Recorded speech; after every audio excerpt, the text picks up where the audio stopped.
रथ पर सवार गोविंद आए, मधुर हुई हर बात। हरि कृपा से धर्मराज ने पूछा पापों का नाश। हरे कृष्णा।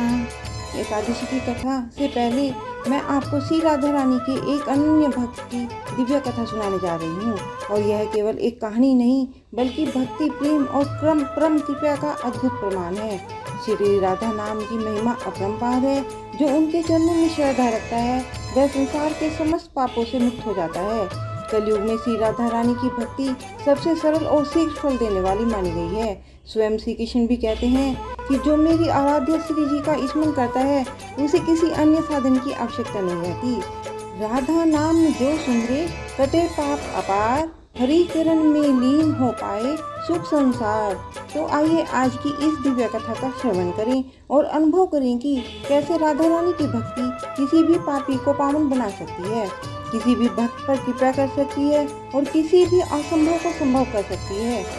एक बार बरसाना में एक भक्त थे, नाम था ब्रजदास। उनकी एक पुत्री थी जिसका नाम था रतिया। यही ब्रजदास का परिवार था। पुत्री और पिता परिवार में बस यही दो सदस्य थे। ब्रजदास दिन में अपना काम करते और शाम को श्री जी के मंदिर में जाते, दर्शन करते और जो भी संत आए हुए हों तो उनके साथ सत्संग किया करते। यही उनका रोज का नियम था। एक बार एक संत ने ब्रजदास से कहा कि भैया, हमें नंदगांव जाना है। सामान हमारे पास बहुत ज्यादा है लेकिन पैसे हैं नहीं।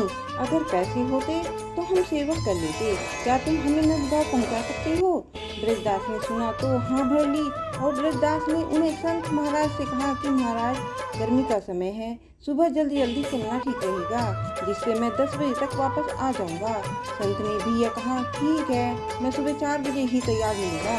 ब्रजदास ने अपनी पुत्री से कहा कि बेटी, मुझे आज एक संत को नंदगांव पहुंचाना है, जल्दी ही समय पर वापस पहुंच जाऊंगा, तुम मेरा इंतजार मत करना।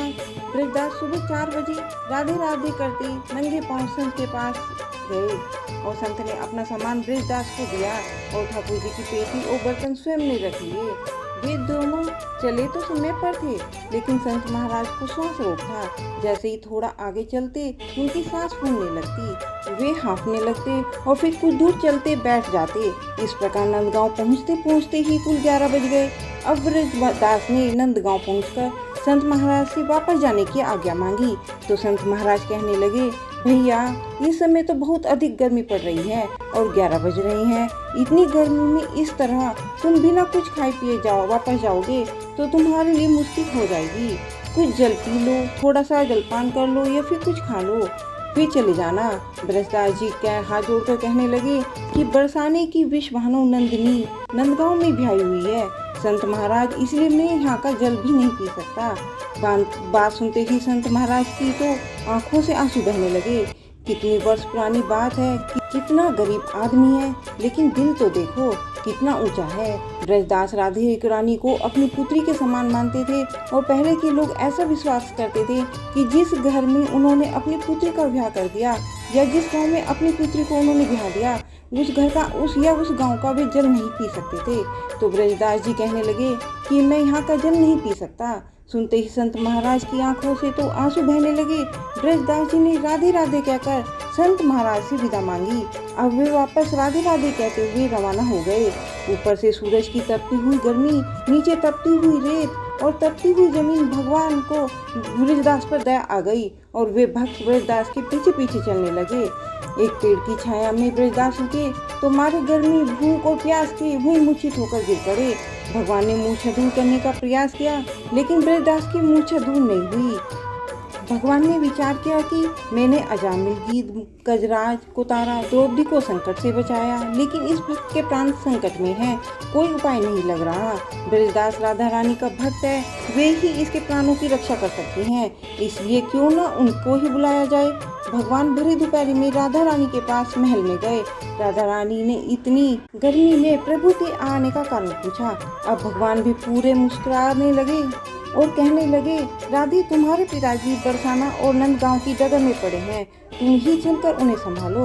राधा रानी ने सुना तो कहने लगी, कौन पिताजी? भगवान ने फिर सारी बात उन्हें समझाई और चलने को कहा। यह भी कहा कि हे राधे, तुमको ब्रजदास की बेटी के रूप में भोजन और जल लेकर चलना है। राधा जी तैयार होकर पहुंची और मूर्छित पड़ी ब्रजदास के पास जाकर आवाज लगाई, पिताजी पिताजी। ब्रजदास ने सुना तो तुरंत झटपट जाग उठे और बेटी के चरणों में गिर पड़े कि आज अगर तुम नहीं आती तो बेटी मेरे प्राण ही चले जाते। बेटी से कहा कि आज तुझे बार बार देखने का मन कर रहा है। राधा रानी कहने लगी कि माँ बाप को अपनी संतान अच्छी ही लगती है। पिताजी लीजिए, अब आप भोजन कर लीजिए। ब्रजदास भोजन करने लगे तो राधा रानी ने कहा कि पिताजी घर पर कुछ मेहमान आए हैं, मैं उन्हें संभाल लूं, तब तक आप आ जाना। कुछ दूरी के बाद राधा रानी अदृश्य हो गई।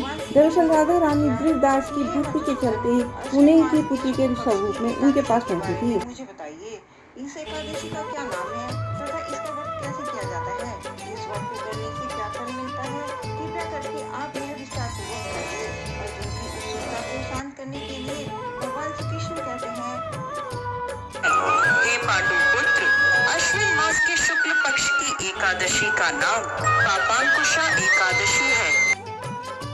यह पाप रूपी हाथी को महावत रूपी अंकुश से बांधने के कारण पापांकुशा कहलाती है। इस एकादशी के दिन भगवान श्री हरि विष्णु को अति प्रिय है। पापांकुशा एकादशी की व्रत कथा के अनुसार प्राचीन समय में विंध्य पर्वत पर क्रोध नाम का एक भेड़िया रहा करता था। वह बहुत क्रूर था। उसे अपना सारा जीवन हिंसा, लूटपाट, झूठ बोलने, मदिरा का सेवन करने और गलत संगत में रहने जैसे सभी पाप कर्मों में बिता दिया था। जब उसका अंतिम समय आया तब यमराज ने एक दिन पूर्व अपने दूतों को आज्ञा दी कि क्रोधन को दरबार में पेश किया जाए। यमराज के दूत एक दिन पहले ही क्रोधन को लेने आ गए और यमदूत ने उसे भेड़िए से कहा, कल तुम्हारे जीवन का अंतिम दिन है, कल हम तुम्हें लेने आएंगे। यह सुनकर वो भेड़िया भयभीत हो गया और ऋषि अंगिरा के पास में पहुंचा। वहाँ उसने महर्षि अंगिरा के चरणों में गिरकर प्रार्थना करी, हे ऋषिवर, हे मुनिवर, मैंने अपना समस्त जीवन हिंसा, लूटपाट, झूठ बोलने, मदिरा सेवन करने तथा गलत संगत में बिता दिया। कृपया करके आप मुझे कोई ऐसा उपाय बताइए जिससे मेरे समस्त पाप नष्ट हो जाएं और मुझे मोक्ष की प्राप्ति हो जाए। इस प्रकार भेड़िया के अनुसार अनुग्रह करने पर महर्षि अंगिरा ने प्रसन्न होकर उसे अश्विन शुक्ल पक्ष की पापांकुशा एकादशी की विधि पूर्वक व्रत करने को कहा तथा श्री हरि के विष्णु पूजन का विधान बताया। उसे भेड़िए ने ऋषि अंगिरा द्वारा बताए अनुसार विधि विधान से पापांकुशा एकादशी का व्रत किया। अपने द्वारा किए गए समस्त पापों से छुटकारा पा लिया। अश्विन शुक्ल पक्ष की इस पापांकुशा एकादशी के व्रत तथा पूजन के प्रभाव से जब यमदूत ने यह चमत्कार देखा तो वह बिना ही लिए ही यमलोक वापस लौट आ गए। यह भगवत कृपा से भेड़िया विष्णु लोक गया। आगे भगवान विष्णु कहते हैं, पापांकुशा एकादशी का व्रत उपवास करने से सभी प्रकार के पाप नष्ट हो जाते हैं तथा व्रत करने वाला मनवांछित फलों को प्राप्त करता है। इस एकादशी के दिन भगवान श्री हरि विष्णु का पूजन करने से मनुष्य स्वर्ग लोक की प्राप्ति होती है। हे अर्जुन, जो फल मनुष्य को कठिन तपस्या करने से प्राप्त होता है वो फल पापांकुशा एकादशी के दिन क्षीर सागर में शेषनाग पर शयन कर रहे भगवान श्री विष्णु का स्मरण करने देने से ही प्राप्त हो जाता है। मनुष्य को यमलोक की यातनाएं सहन नहीं करनी पड़ती। व्यक्ति को अपने जीवन में किए पापों से बचने के लिए यह व्रत जरूर करना चाहिए। जय श्री हरि विष्णु, जय श्री नारायण।